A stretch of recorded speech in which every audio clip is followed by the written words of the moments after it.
فتاوی ہندیہ کے نام سے بھی معروف ہے، اور فتاوی عالمگیری یا فتاوی عالمگیریہ جو صحیح نام اس کا یاد نہیں ہے، لیکن الفتاوی الہندیہ عربی میں اس کو کہتے ہیں۔ مثلا یہ ایک بہت بڑا مجموعہ ہے کہ اس کی بیک گراؤنڈ کو اگر آپ دیکھیں کہ کس طریقے سے وہ لکھی گئی وہ کتاب، کئی جلدیں ہیں اس کتاب کی، اور اس کی جو کس انداز میں وہ تدوین کی گئی، یعنی آپ تعجب کریں گے کہ آج کل کے جو پیش رفتہ زمانہ ہے، اس میں جو سب اور سلوک آپ ایک تحقیقی کام کے لیے انتخاب کرتے ہیں، اس سے کہیں زیادہ پیش رفتہ انداز اس کتاب کو تدوین کرنے کے لیے انتخاب کیا گیا۔ تو عرض کرنے کا مقصد یہ تھا کہ جب ایک اجتماعی تبدیلی آئی، سیاسی تبدیلی آئی، اس نے پھر مختلف جو میدان تھے ان کو متاثر کیا۔ ان میں سے مثلا فرض کریں یہ جو آپ کی جو مذہبی ضروریات تھی وہ تبدیل ہو گئی، چونکہ جو دین تھا وہ اجتماع میں وہ حاضر ہو گیا، یعنی دین جب اجتماع میں آیا اس نے ایک خاص قسم کی ضروریات تولید کی، اور ان ضروریات کے نتیجے میں مختلف آثار، یہ صرف ایک نمونہ ہے اس کا، ورنہ آپ اس کو مختلف کتابیں اس پر لکھی گئی ہیں، ان کا اگر آپ مطالعہ کریں تو اس کو آپ دیکھیں گے کہ بہت سارے ایسے آثار ہیں، بہت ساری ایسی کتابیں جو لکھی گئی ہیں وہ ان شرائط کی بنیاد پر لکھی گئی ہیں۔ ایسے ہی جب دولت عثمانیہ جب وہاں پہ بھی چونکہ وہ حنفی مسلک تھے، اس میں آپ دیکھیں کہ وہاں پر کتنی کتابیں لکھی گئی، چونکہ ان کی اپنی ضروریات تھی، مذہبی ضروریات تھی۔ ایک میں کہنے کا مقصد یہ ہے کہ جب ایک اجتماعی تبدیلی آتی ہے تو ساری چیزوں کو متاثر کرتی ہے۔ ایسے ہی ہمارے شیعہ معاشرے میں جو سب سے بڑی تبدیلی شاید تاریخ میں ایک بہت بڑی تبدیلی انقلاب اسلامی کی صورت میں آئی۔ آپ جیسے کہ میں نے پہلے عرض کیا کہ انقلاب اسلامی ایک سیاسی اجتماعی تبدیلی تھی، سیاسی اجتماعی تبدیلی اپنے ساتھ ثقافتی، معیشتی اور باقی جتنے میدان تھے ان کو بھی اس نے لے لیا، لپیٹ میں لے لیا، اور اسی طریقے سے اس نے اس علمی میدان کو متاثر کیا۔ علمی میدان کو متاثر کرنے کا ایک نمونہ ہمارے حوزات علمیہ ہے۔ حوزہ علمیہ میں جو ایک تبدیلی آئی انقلاب اسلام کے بعد، چونکہ میں نے مختصر انداز میں جو مجھے ٹائم دیا اس میں اس کو کرنا چاہتا ہوں، کلوز کرنا چاہتا ہوں، اس لیے مختصر عرض کر رہا ہوں۔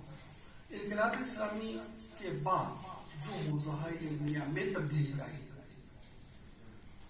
جو اس کو خلاصہ اگر آپ کرنا چاہیں ایک جملے کی صورت میں تو یوں کہا جا سکتا ہے کہ انقلاب اسلامی کے بعد اجتہاد کا مفہوم ایک وسیع پیمانے پہ متعارف ہے۔ کہنے کا مقصد یہ ہے کہ اس سے پہلے انقلاب اسلامی سے پہلے اجتہاد منحصر تھا فقہ و اصول،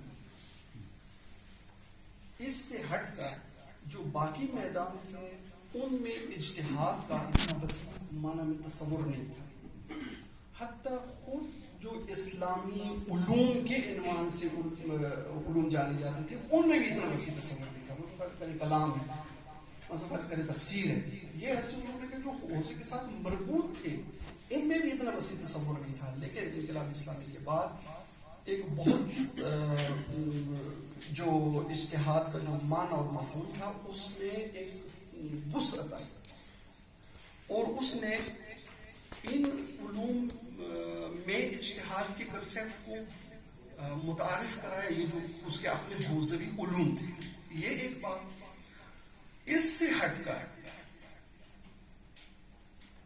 اجتہاد کا تصور علوم انسانی میں، ہیومینٹیز میں، حوزہ علمیہ کے مختلف شعبوں میں، مختلف جگہوں پر متعارف ہوا۔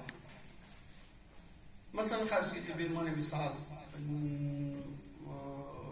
اقتصاد ہے، فرض کیجیے علوم سیاسی، فرض کیجیے نفسیات، یا اس طرح کے جو دوسرے علوم ہیں، ان میں اجتہاد کا تصور انقلاب اسلامی کے بعد متعارف ہوا ہے۔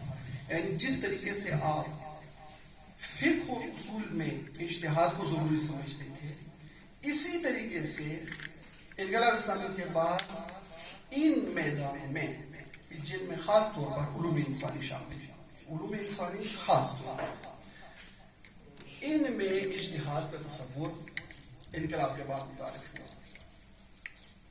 اور اس اجتہاد کو اب آج کل جو ہماری جو جدید اصطلاح ہے اس میں اگر ہم کہنا چاہیں تو اس کو یوں کہا جا سکتا ہے کہ اسلامائزیشن کا جو تصور ہے وہ انقلاب اسلامی کے بعد بہت وسیع پیمانے پہ ہے، اور اپنے تمام مقدمات کے ساتھ اس کی ضرورت کا احساس بھی کیا گیا اور اس کو بہت زیادہ وسعت بھی دی گئی۔ میں بے شمار مثال آپ کی خدمت میں عرض کروں کہ فرض کیجیے علوم انسانی میں اجتہاد کی مختلف مثالیں دی جا سکتی ہیں۔ علوم انسانی میں علوم سیاسی میں علوم انسانی کہا کہ علوم سیاسی مثلا فرض کریں اس کی مختلف مثالیں دی جا سکتی ہیں کہ اس میں مختلف انداز میں وسعت ہے۔ مثلا فرض کریں کہ علوم سیاسی کو ایک اندیشہ سیاسی کا عنوان دیا گیا، اندیشہ سیاسی میں اس میں مختلف اس کی جو اجزاء تھے ان کو جدا کیا گیا، جدا کرنے کے بعد پھر ان کے اوپر کام کیا گیا۔ مثلا فرض کریں اندیشہ سیاسی میں فلسفہ سیاسی ہے، فقہ سیاسی ہے اور علوم سیاسی ہے، ان کو جدا جدا کر کے ان کا مطالعہ کیا گیا اور ان کے اوپر کام کیا، اور اس کی اب ہمارے معاشرے میں بھی ضرورت ہے۔ البتہ یہ ایک تو بات یہ ہے کہ تبدیلی کیا ہے، اور ایک یہ دوسری بات یہ ہے کہ اس کی جو ضرورت ہے وہ نہ صرف یہاں ہے بلکہ ہمارے معاشرے میں بھی ہے۔ یعنی علوم انسانی میں اس اجتہاد کی ضرورت، اس نوع کے اجتہاد کی ضرورت ہمارے معاشرے میں بہت وسیع پیمانے پر ہے، جبکہ ہم اس کی ضرورت کا بالکل ہی احساس نہیں کرتے۔ اور اس کا ایک نمونہ یہ ہے کہ اس کے شاید کے طور پر اگر آپ مثلا فرض کریں اس میں بھی علوم انسانی ہے، علوم انسانی میں جو ہمارے پاکستانی طلاب ہیں ان کے جو مشارکت ہے وہ بہت ہی کم ہے۔ ہم آج تک اس کی ضرورت کا احساس ہی نہیں کرتے۔ زیادہ سے زیادہ جس کا احساس کرتے ہیں وہ تاریخ ہے، فلسفہ ہے، علوم قرآن ہے، کلام ہے، انہیں چیزوں کا احساس کرتے ہیں۔ اس کے علاوہ باقی چیزوں کا احساس نہیں کرتے، جبکہ ہمیں اس کی بہت زیادہ ضرورت ہے۔ مثلا فرض کریں میں بے عنوان مثال آپ کی خدمت عرض کروں، ہمارے معاشرے میں آج کل جو بہت زیادہ جو ہارڈ ٹاپک ہے، داغ مسئلہ ہے، مثلا فرض کریں مشارکت سیاسی کے حوالے سے کہ آیا یہ جو جمہوری عمل ہے، جمہوری عمل اس کی ہمارے دین میں کیا جائزہ ہے، یہ ایک موضوع ہے، ہمارے معاشرے کا موضوع ہے اور ایک زندہ موضوع ہے۔ یہ ایک چھوٹی سی مثال ہے، مگر مثالیں تو اس سے زیادہ بہت زیادہ ہیں۔ اس حوالے سے مختلف گفتگویں آپ کو سننے کو ملتی ہوں گی۔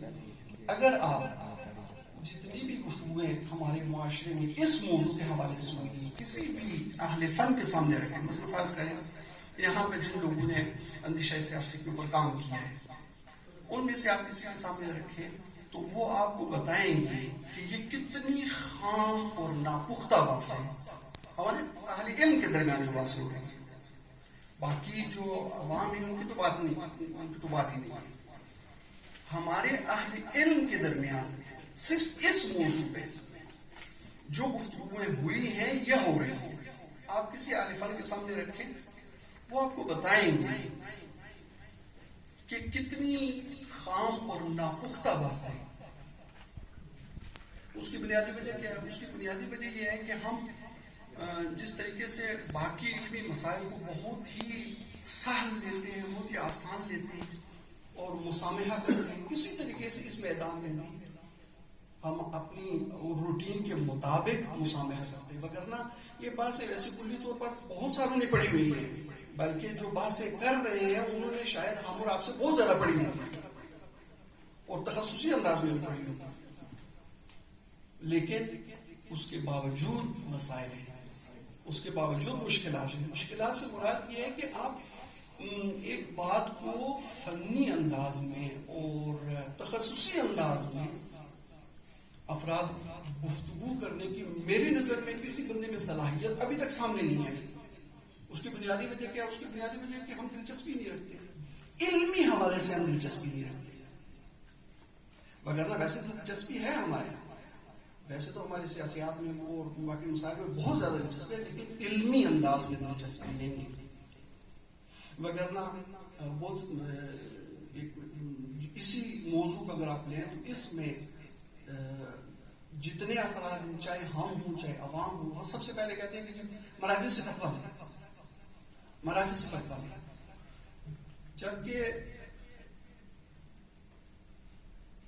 یہی کہنا کہ مراجع سے فتویٰ لیں، یہی ہمارے اپنے، البتہ میری اپنی حقیقت کی نظر میں یہ ہمارے بے سواد ہونے کی دلیل ہے کہ جو موضوع ہے، موضوع ایک فلسفی موضوع ہے، اس کا تعلق ہے فلسفہ سیاسی کے ساتھ. ٹھیک ہے.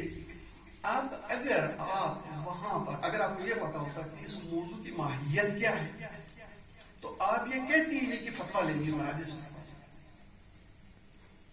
آپ جب یہ کہہ رہے ہیں تو یہ میری نظر میں آپ کے بے سواد ہونے کی دلیل ہے. وہ اس کی وجہ کیا؟ اس کی وجہ یہ کہ ہم موضوعات کے اوپر کام نہیں کرتے، علوم انسانی کے اوپر کام نہیں کرتے. علوم انسانی کے جتنے بھی پہلو ہیں، مثلا فرض کریں اقتصاد ہے، ٹھیک ہے جی، اس کی بھی بہت ساری مثالیں ہیں. اس یا دوسری مثالیں مثلا فرض کریں نفسیات، اس کی بھی بہت ساری مثالیں، لیکن ساری مثالیں عرض نہیں کرنا چاہتا. صرف اتنا عرض کرنا چاہتا ہوں کہ ضرورت ہمارے معاشرے کی ہے اور بہت زیادہ ضرورت ہے اور ملموس ضرورت ہے. سیاست کی مثال اس لیے تھی کہ چونکہ ہم آج کل اس کو لمس کر رہے ہیں، وگرنہ باقی موضوعات کی بھی اسی طریقے سے ضرورت ہے. چونکہ علوم انسانی کا سروکار یہ انسان کے ساتھ اور انسان کے زندہ مسائل کے ساتھ، لہذا ان کا درپیش آنا وہ ایک طبیعی سی بات ہے. لیکن ہمیں اس کا احساس نہیں ہوتا. احساس کس وجہ سے نہیں ہوتا؟ کیونکہ ہمارے پاس پہلے سے دانش نہیں ہے، علم نہیں ہے، ہمیں معرفت نہیں ہے. میں ایک سادہ سی مثال دوں کہ میں کیا عرض کرنا چاہتا ہوں. آپ نے یہ مثال سن رکھی ہوگی کہ کسی استاد نے اپنے شاگردوں کو منطق پڑھائی تو شاگردوں نے کہا کہ استاد اب ہمیں منطق پڑھنے کی اس کے بعد ضرورت ہے یا ضرورت نہیں ہے. تو استاد نے کہا کہ آپ جائیں بازار میں اور بازار میں جا کر دیکھیں کہ آیا لوگ منطق سے استفادہ کرتے ہیں یا منطق سے استفادہ نہیں کرتے. شاگرد واپس آئے، ہم نے کہا کہ استاد یہ تو سورا کبرا یہ چیزیں شکل اول اور شکل دوم یہ تو لوگوں کو پتہ ہی نہیں ہے. استاد نے کہا کہ پھر آپ منطق سمجھ لیے، ایک دفعہ پھر منطق پڑھے میرے پاس. ایک دفعہ پھر استاد نے منطق پڑھائی اور پھر شاگردوں کو بھیجا بازار میں کہ اب جا کے دیکھیں کہ آیا لوگ منطق سے استفادہ کرتے ہیں یا نہیں کرتے. شاگردوں نے واپس آ کے کہا کہ لوگ تو منطق سے بھرپور طریقے سے استفادہ کرتے ہیں، صرف یہ ہے کہ وہ شکل اول اور شکل دوم اور سورا اور کبرا ہماری طرح نہیں منظم کرتے اگر ہم اس سے استفادہ کرتے ہیں. استاد نے کہا کہ ہاں اب آپ کو سمجھ آئے گی، اب آپ کو منطق کی سمجھ آئے گی. بالکل اسی طریقے سے ہمیں یہ سمجھنے کے لیے کہ ہمیں علوم انسانی کے معاشرے میں ضرورت ہے اور کن کن چیزوں کی ضرورت ہے، اس کے لیے تھوڑا سا پہلے ایک اجمالی معرفت ہونا، اجمالی علم ہونا ضروری ہے. پر باتیں تو بہت ساری ہیں اور میں بھی چونکہ تیاری کر کے کوئی نہیں آیا تھا تو نامنظم انداز میں نے آپ کی خدمت میں باتیں عرض کی ہیں. جسارت کی مدد چاہتا ہوں انشاءاللہ.